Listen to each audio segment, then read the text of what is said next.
Hello, our debate is over ABA and school-wide positive behavior support. Are they one and the same, loosely connected, or in conflict? I am Sophia Hernandez, and I'm the pro-stater. Melissa Ratcliffe is our pro-prover, and Hannah Dome is our pro-attacker. Kendra Vole is our con-stater. Cece Teal is our con-prover, and Reagan Lentz is our con-attacker.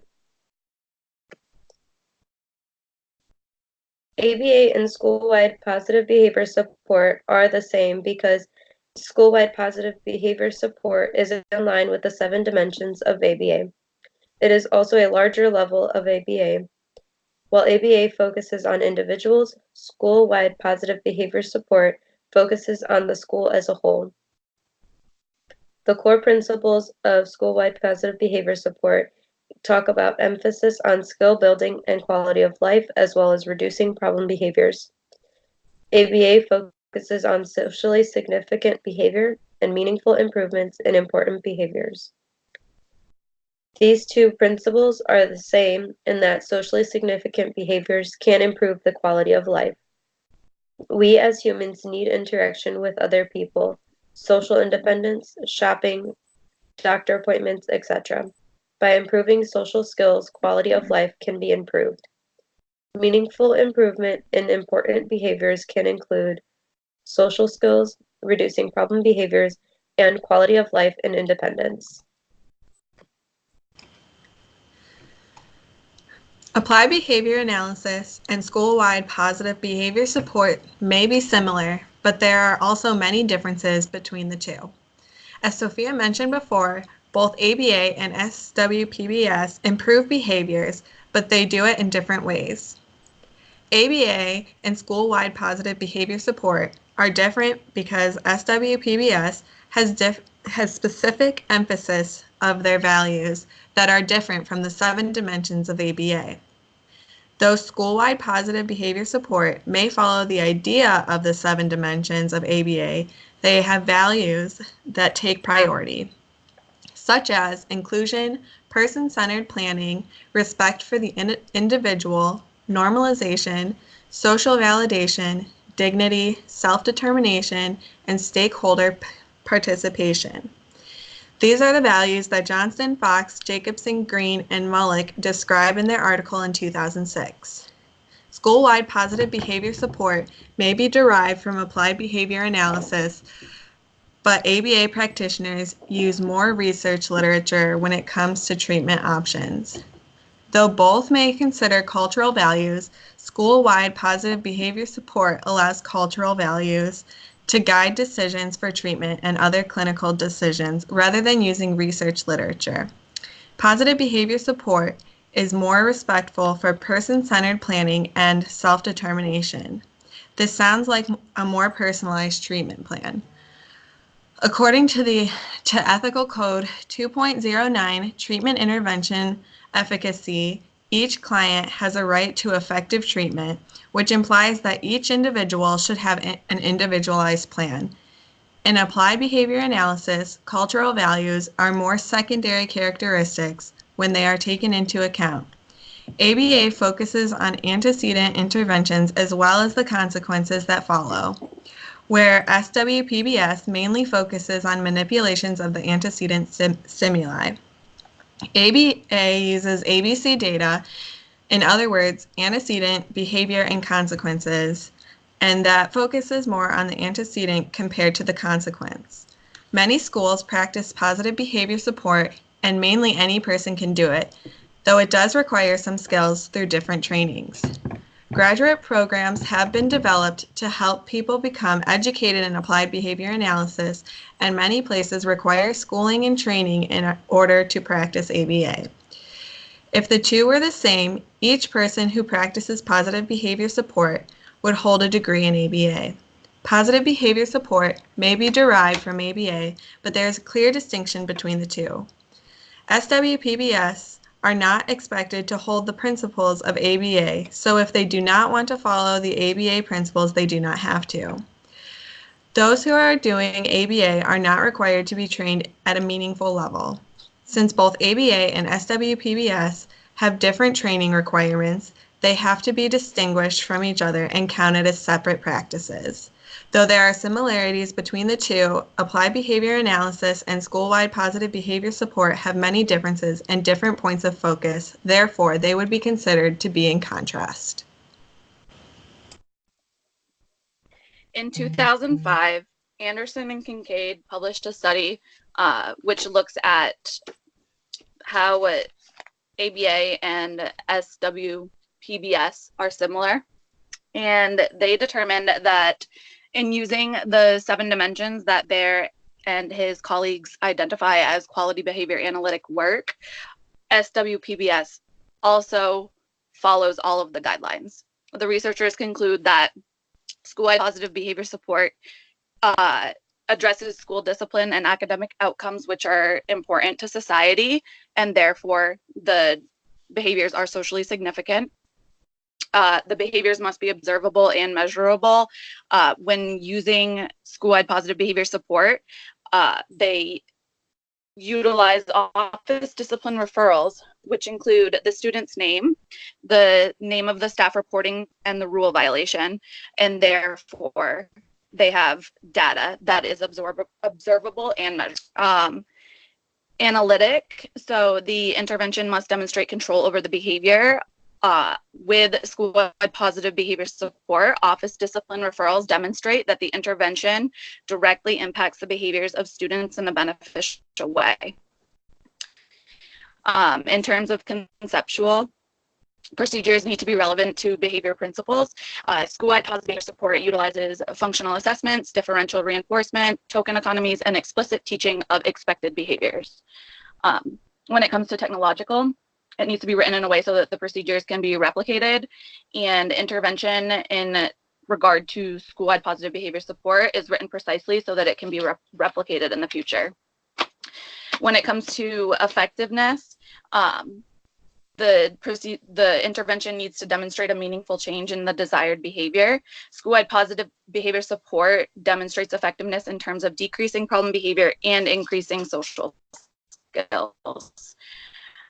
When it comes to generalizing, change needs to last across time, people, and settings. And school-wide positive behavior support has been used in elementary schools. It's been used in middle schools and high schools in both rural and urban settings, and throughout the years has demonstrated durable results. In 2002, Carr and Seidner published an article, and they conclude that after reviewing the PBS literature, we have determined that the primary defending features provided by its proponents are based on procedures and approaches developed within applied behavior analysis, and that there appears to be no fundamental difference between PBS and applied behavior analysis. In 2000, Anderson and Freeman report that the overall goal of both school-wide positive behavior support and applied behavior analysis is to improve overall quality of life by utilizing behavior analytic assessment and treatment strategies to address challenging behaviors. In addition to this, Robert Horner founded school-wide positive behavior support, and he states himself that behavior analysis is the theoretical and technological foundation of PBS, and that positive behavior support is not a new approach. It is the application of behavior analysis. Taking all this into consideration, school-wide positive behavior support is applied behavior analysis at a macro level. School-wide positive behavior support encompasses all of the 7 dimensions identified by Baer and his colleagues as quality behavior analytic work, in addition to the fact that Horner, the founder of school-wide positive behavior support, identifies the practice as the same as applied behavior analysis. With that being said, school-wide positive behavior support and applied behavior analysis are one and the same.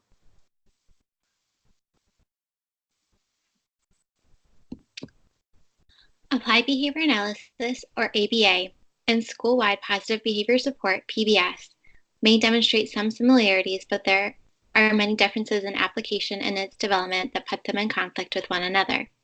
The first difference is varied emphasis on their selected values.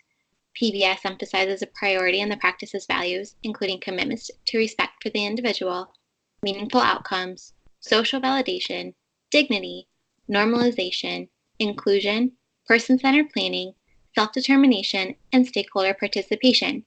Not only are these listed values a part of the foundation of PBS, they are also included in its definition. Johnson and his colleagues in 2006 raised the concern that PBS allows these values for clinical decision-making rather than research findings. On the flip side, ABA often views the discipline's values as secondary characteristics to take into account, rather than being the deciding factors in what treatments are used. There is more of a focus on research literature and empirically supported procedures for evidence-based treatments. ABA practitioners observe the role of consequences in maintaining the behavior, in addition to antecedent manipulations, both of which are well supported by current literature. Cultural values do have influence in ABA in respect to the direction that research may take, the focus of intervention standards for behavioral outcomes, and professional values. As discussed by Johnston in 2006, the ever-shifting landscape of cultural values has required that ABA provides a rationale for their interventions, take into account the interests of other parties, what behavior change procedures are selected for the context, and the research that supports the intervention. Again, values are not the deciding factor in guiding treatment decisions when considering ABA. Furthermore, PBS mainly focuses on manipulations of antecedent conditions and triggering stimuli. PBS emphasizes behavioral supports in its treatment model by adjusting the environment for individuals with disabilities. In contrast, ABA, while it does take into consideration some antecedent interventions with respect to the three-term contingency of antecedent behavior consequence relations, it focuses on achieving balance within the contingency, not events considered within the context of the immediate environment. The behavioral consequences are also a high priority. The full three-term contingency is in successfully managing behavior. Another difference to highlight is that where PBS seeks to provide a model that seems less technical in nature, ABA requires some more formal training to guide and implement interventions. Certified supervisors are required within ABA to provide guidance, assistance, and monitoring to individuals without much training. PBS operates under the concept of supports that can substitute for training or skill development. This then enables them to market the treatment option to those who lack expertise in ABA. Although ABA does provide some accommodations for those who are less trained, it still necessitates the need for professionally designed procedures for teaching new skills or addressing specific behavior concerns. This leads to the next point, differences in training requirements. PBS does require some skills to be acquired through training in varied disciplines, including ABA. However, there is no general model for academic training or agreed-upon requirements. For PBS, preparation consists of periodic in-service trainings. ABA, however, requires that practitioners complete graduate school programs that have been designed to meet agreed-upon standards prior to meeting expectations for certification testing. The BA competencies that must be met through academic training, in addition to the requirement that ABA training programs be systematically developed and validated in order to remain in compliance with their current standards. Johnson and his colleagues also pointed out in 2006 that meta-analysis of PBS by proponents have found little evidence that the approach has produced positive lifestyle changes for individuals with disabilities. Contrary to this, there is a plethora of research conducted regarding the use of ABA in creating behavioral and lifestyle changes for individuals with many different disabilities. PBS is similar to ABA since it is ultimately derived from ABA, but there are important distinctions between the two in terms of its model of delivery. Since PBS represents an approach in which expertise in ABA is neither required nor trained at a meaningful level, it is difficult to argue that PBS offers the same technology of ABA as part of its model, since the training required to produce the outcomes is not included. PBS and ABA are not the same. While PBS employs a number of ABA principles, there exist many differences in execution and training requirements. Thus, the two practices are separate and distinguished from one another and exist in conflict.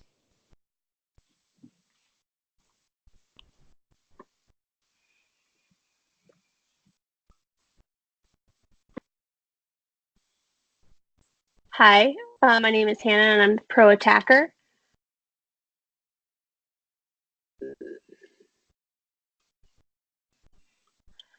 It was stated previously that the PBS emphasizes a priority of their values, which are respect the individual, meaningful outcomes, social validation, dignity, normalization, inclusion, person-centered planning, self-determination, stakeholder participation. From there, we can compliance code for behavior analysts and find code 2.0, which is a behavior analyst responsibility to clients. It states that behavior analysts have a responsibility to operate in the best interest of the clients. This also, I believe, contradicts the statement that shifts of cultural values influences ABA outcomes, because at its heart, the clients are the priority of ABA, just like positive behavior support. Similarly, Code 1.01, reliance on scientific knowledge, states behavioral analysts rely on professional derived knowledge based on science and behavioral analysis when making scientific or professional judgment service provisions, or when engaging in scholarly or professional endeavors. This says to me that ABA is based in science rather than cultural values, and science has primarily been used to better the human experience. Earlier, Sophia, our pro-stater, addressed the core principles of school-wide positive behavior support and applied behavioral analysis. SWPBS puts emphasis on skill building and quality of life, as well as reducing problem behaviors. ABA focuses on socially significant behavior and meaningful improvement in important behaviors. Again, this points out the fact that the goal of both methods is the betterment of an individual's experience. It was also stated that positive behavior support focuses primarily on the manipulation of antecedent stimuli, whereas ABA focuses on the balance of all three contingencies, antecedent behavioral consequence, when in fact ABA deeply values the understanding of antecedent stimuli. We perform functional behavioral assessments to understand what is the purpose of a behavior and what causes it. But a large part of what an analyst does is try to observe the circumstances and the situations that happen before a behavior, so we know how to address it in the future. The topic of training was also identified, and yes, though, to develop a applied behavioral analysis behavioral plan, you are required to have a graduate degree and board certification. But to deliver services, you simply need additional training similar to positive behavioral support. I believe positive behavioral support requires additional comprehensive training through a number of disciplines, one including the practices of applied behavioral analysis. Lastly, they close with the argument stating, although positive behavior support is similar to applied behavioral analysis, since it's ultimately derived from applied behavioral analysis, there's an important distinction between the two in terms of the model of delivery. But according to the article by and Seidner addressed earlier by our approver, Melissa, it stated, after reviewing the positive behavioral support literature, we have determined that primary defending features provided by its proponents are based on procedures and approaches developed within applied behavioral analysis, and that there appears to be no fundamental differences between positive behavior support and applied behavioral analysis. So because of this, we believe ABA and positive behavioral support are one and the same. Okay, school-wide positive behavior support's priority values are in contrast with ABA's values. While ABA values are aligned with the 7 dimensions of ABA determined by Bear et al., school-wide positive behavior support values include more respect for person-centered planning and self-determination, according to Johnson, Fox, Jacobson, Green, and Muelich in 2006.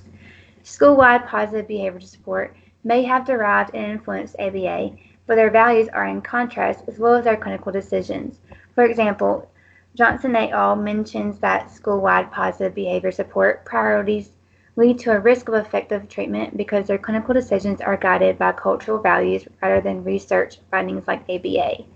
Ethical Code 2.9, Treatment Intervention Efficacy A and D says that clients have a right to effective treatment. Behavior analysts always have the obligation to advocate for and educate the client about scientifically supported, most effective treatment procedures.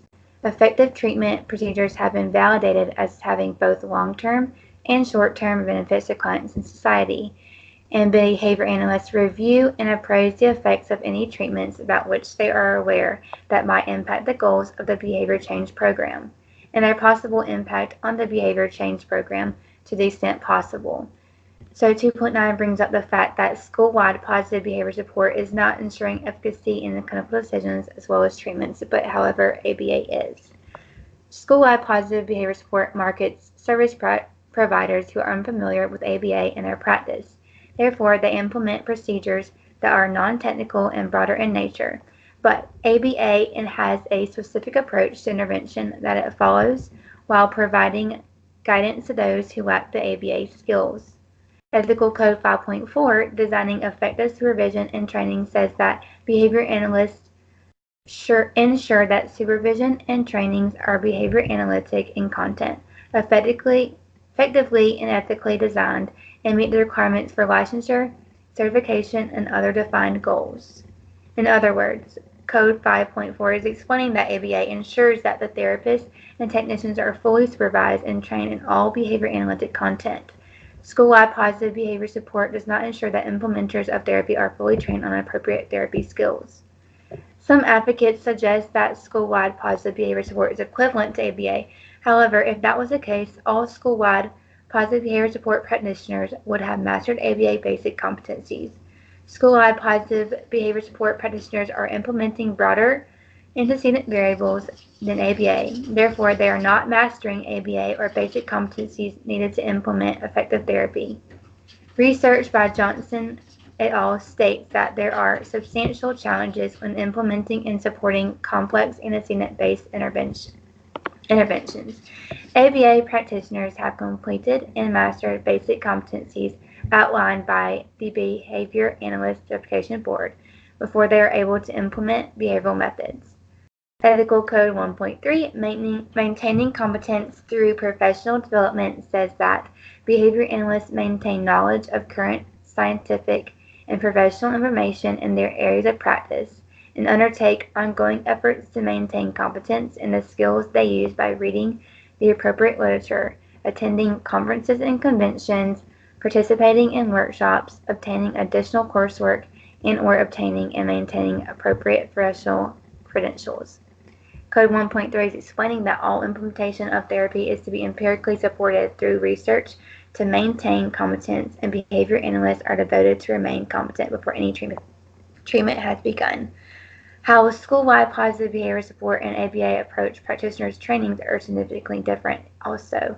Johnson et al. Says that the risk inherent in the school-wide positive behavior support approach is that services may not adequately incorporate the findings of decades of research and behavior analysis because its practitioners lack the necessary training in ABA. They are able to train their practitioners differently because of their implementation methods and cultural values, and it is not expected that their practitioners hold the principles of ABA. Ethical Code 1.1, Reliance on Scientific Knowledge, says that behavior analysts rely on professionally derived knowledge based on science and behavior analysis when making scientific or professional judgments in human service provision, or when engaging in scholarly or professional endeavors. Code 1.1 is just stating that behavior analysts rely on scientific knowledge when school-wide positive behavior support is not utilizing research appropriately. So in conclusion, the two are not the same because they train their therapists and teachers specifically different and do not use effective research to support their implementation of therapy. However, I can see how they are similar because their priority values in school-wide positive behavior support being derived from ABA. Now we will address some questions from the audience. Our first question is, how does your topic approach the core ethical principles? The core ethical principles are a solid ground for the reasoning behind our decisions of ABA and the school-wide behavior support. By finding similarities and differences in the core principles, we have seen where the two are similar, where they are different, and where they may be loosely connected.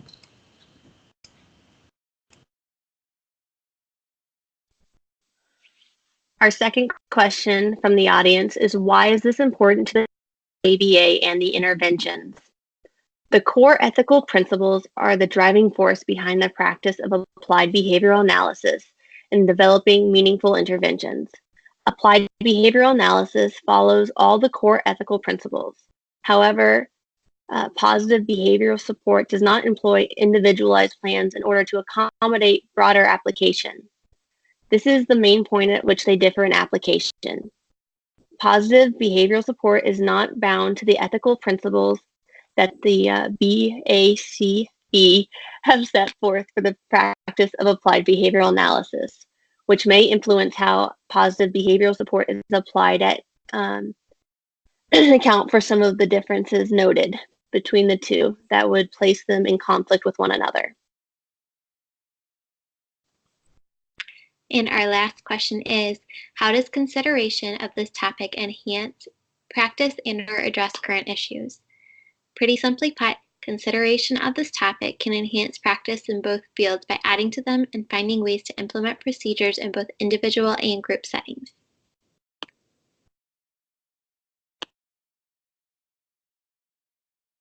After hearing both sides, we believe that while ABA and school-wide positive behavior support are very close, they may have some significant differences that lead us to change our statement from ABA and school-wide positive behavior support are one and the same to we now believe that they are loosely connected with many similarities.